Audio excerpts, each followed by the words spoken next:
एक और चीज़ कि इतिहास में तारीखों का बहुत बड़ा खेल है भाई। कैसे समझें कि आपको पता है एक चीज़ कि 5 मार्च 1931 को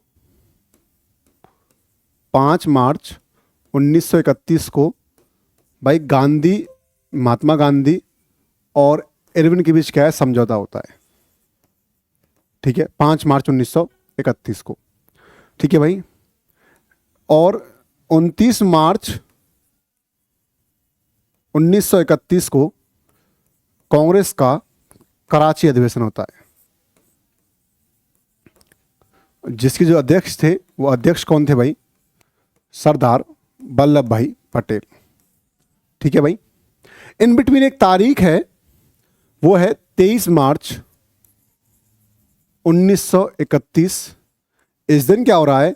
इस दिन भगत सिंह, राजगुरु और सुखदेव तीनों को फांसी की सजा हो रही है।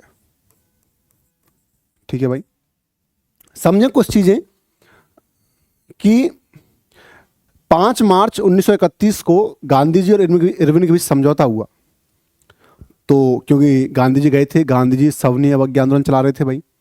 तो इरविन ने कहा भाई देखो, आप हंगामा खड़ा करो, उससे पहले ये है कि आप एक बार आके हमसे मिल लो, कुछ बातें हो जाएं, जिससे कि हमारे बीच यदि सुलह बैठ जाए तो आप गोल में सम्मेलन में भाग लेने चले जाएं और इस आंदोलन को स्थगित कर दें। तो गांधी जी इरविन से मिलने जाते हैं 5 मार्च 1931 को। और हमेशा इतिहास गांधी जी से क्वेश्चन पूछता रहा है। आज मैं पूछ रहा हूँ, कल मेरे जगह कोई और शिक्षक आएगा वो पूछेगा, कोई आपके जो स्टूडेंट्स आएंगे वो पूछेंगे कि उन्होंने भगत सिंह की फांसी क्यों नहीं रुकवाई। इतिहास ये प्रश्न गांधी जी से हमेशा पूछता रहा है और हमेशा पूछता रहेगा।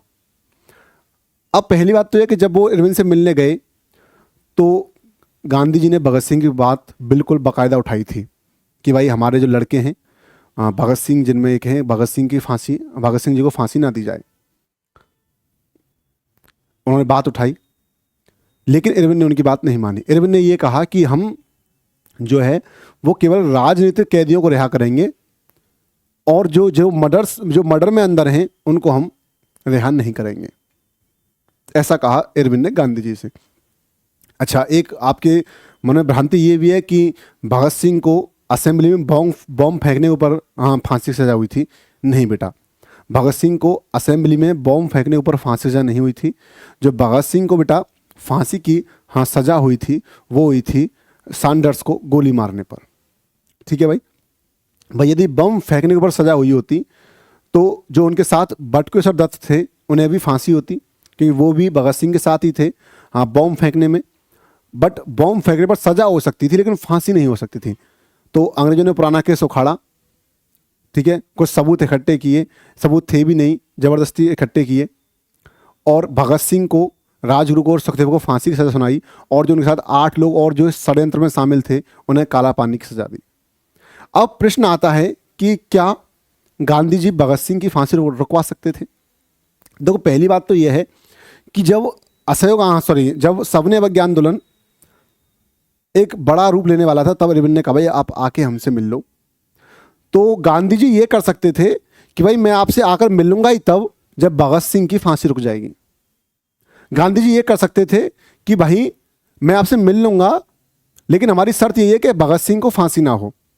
तो हो सकता था कि इरविन गांधी की बात मान लें और फांसी को रोक दें। लेकिन समझें, क्या गांधी कोई ब्रिटिश भारत के गवर्नर हैं? क्या गांधी भारत सचिव हैं? क्या गांधी किसी प्रांत के गवर्नर हैं? क्या गांधी ब्रिटेन के प्रधानमंत्री हैं? क्या हम गांधी को कभी कभी ओवर एस्टिमेट नहीं समझ लेते भाई कि गांधी सब कुछ कर सकते थे? भाई गांधी यदि सब कुछ कर लेते तो 1920 में गांधी जी ने असहयोग आंदोलन चलाया और उन्होंने कहा कि मैं अगले 1 साल तक मैं तो देश को आज़ाद करा दूंगा। क्या देश आज़ाद हुआ? नहीं हुआ। फिर गांधी जी ने 1930 में सवर्णीय अवज्ञा आंदोलन कहा कि बेटा, उन्होंने कहा कि इस बार तो मैं देश को पार करा के मानूंगा। क्या हुआ? नहीं हुआ। 1942 में गांधी जी ने कहा करो या मरो, भारत छोड़ो आंदोलन, और कहा कि मैं देश से अंग्रेजों को भगाऊंगा। क्या अंग्रेज भाग गए? नहीं भागे। 1945 में आंदोलन खत्म भी हो गया, क्योंकि सेकेंड वर्ल्ड वॉर के बाद ब्रिटिश हाँ, जो ब्रिटेन जो हमारा ब्रिटिश है, ब्रिटिश हाँ सॉरी ब्रिटेन जो है उसकी स्थिति ज़्यादा खराब हो चुकी थी। अब ये हो गया था कि उनके लिए यहाँ पर राज करना पॉसिबल नहीं था, तो वो यहाँ छोड़कर चले गए, देश को आज़ाद करके चले गए। अब दिक्कत आती है कि भाई गांधी जी भगत सिंह को छोड़ने का प्रयास किया, बिल्कुल किया।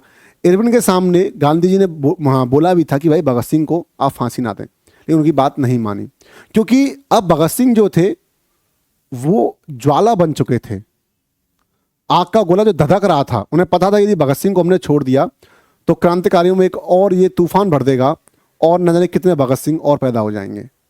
इसलिए अंग्रेज किसी बात में छोड़ने वाले नहीं थे। एक केस बन सकता था कि गांधी जी इरविन से कह देते कि मैं आपसे मिलने ही तब आऊंगा जब भगत सिंह की फांसी माफ हो जाएगी, ठीक है भाई, लेकिन ऐसा नहीं हुआ। तो यहां पर गांधी जी कह सकते अब और एक सवाल उठता है कि देखो समझो वहां पर जो भगत सिंह को फांसी दी गई, वहां पर जज थे वो 4 थे मान लीजिए, वहां पर एक भारतीय जज थे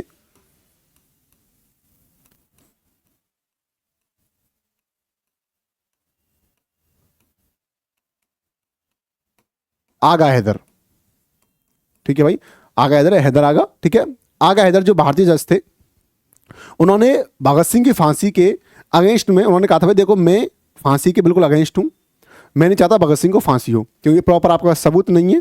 और जबकि 3 जज जो थे बेटा ब्रिटिश वाले वो भगत सिंह की फांसी के साथ थे। तो जब एक जज फांसी नहीं रुकवा पा रहा है तो क्या महात्मा गांधी फांसी रुकवा सकते थे? नहीं रुकवा सकते थे। बाद में आगा हैदर ने हाँ क्या किया कि अपना इस्तीफा दे दिया कि मैं देश के विरुद्ध नहीं जा सकता, देश में थोड़ी सी क्रांति की लहर है, तो इसलिए उन्होंने क्या दे दिया, अपना इस्तीफा दे दिया था। लेकिन एक बात आप सोचें कि जिस फांसी को एक जज नहीं रुकवा पा रहा, क्या उस फांसी को एक वकील रुकवा लेगा भाई, महात्मा गांधी? अच्छा, उस टाइम पर जो कांग्रेस के अध्यक्ष थे वो थे सरदार वल्लभ भाई पटेल, बेटा यहाँ एक और थे जवाहरलाल नेहरू, बेटा एक और थे मोतीलाल नेहरू, बेटा तब तो पाकिस्तान नहीं बना था, तो एक और थे कौन, मोहम्मद अली जिन्ना, बेटा ये सभी वकील थे। लेकिन कभी ये नहीं कहा जाता कि इन्होंने भगत सिंह की फांसी क्यों नहीं रुकवाई भाई, बेटा ऐसा इसलिए नहीं कहा जाता क्योंकि इनको मौका ही नहीं मिला था। जबकि महात्मा गांधी को एक मौका मिला था कि वो चाहते तो इरविन से ये बोल सकते थे कि भाई मैं आपसे मिलने तब आऊँगा जब आप भगत सिंह को फांसी नहीं दोगे, तो पॉसिबल था कि भगत सिंह की फांसी रुक जाती, लेकिन ऐसा नहीं हुआ। लेकिन जब इरविन से मिले गांधी जी तो बाकायदा उनकी बात उठाई थी कि भाई भगत सिंह को फांसी न दी जाए। और गांधी जी याद रखना हमेशा से ही गोला बारूद इनके अगेंस्ट थे भाई, यानी कि अगेंस्ट थे वो किसके, हिंसा के अगेंस्ट थे और अहिंसा के साथ थे।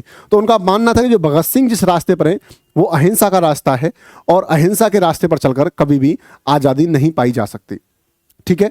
तो जिन बच्चों को थोड़ा सा ये है कि महात्मा गांधी ने क्यों नहीं, महात्मा गांधी केवल एक केस में फांसी रुकवा सकते थे कि गांधी जी इरविन से मिलने से पहले ये बोल देते कि भगत सिंह को फांसी नहीं दोगे तो ही मैं आपसे मिलने आऊँगा, तो फांसी रुक सकती थी। बाकी और कोई केस उसमें बन ही नहीं पाता, क्योंकि गांधी ना तो कोई गवर्नर जनरल थे ना गवर्नर थे। बड़ा यदि आप फिर कहते हो गांधी भूख हड़ताल कर देते, अरे जिन चीज़ों पर उन्होंने भूख हड़ताल की क्या अंग्रेजों ने वो चीज़ें मान ली? नहीं मानी।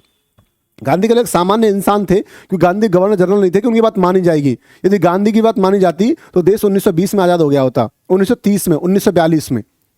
गांधी ने भरकर प्रयास किए थे लेकिन कुछ नहीं हो पाया। इसका मतलब कि केवल ये कह देना कि गांधी जी ने फांसी नहीं रुकवाई केवल एक केस था कि, और सुनो मैं आपको चाहे कितना भी बता दूं, लेकिन मैं भी ये क्वेश्चन पूछा गांधी जी से कि आपने फांसी क्यों नहीं रुकवाई। इतिहास में आने वाले आगे शिक्षक स्टूडेंट सभी ये क्वेश्चन पूछेंगे, इतिहास हमेशा एक क्वेश्चन पूछता रहेगा गांधी से कि महात्मा गांधी जी आपने भगत सिंह की फांसी क्यों नहीं रुकवाई।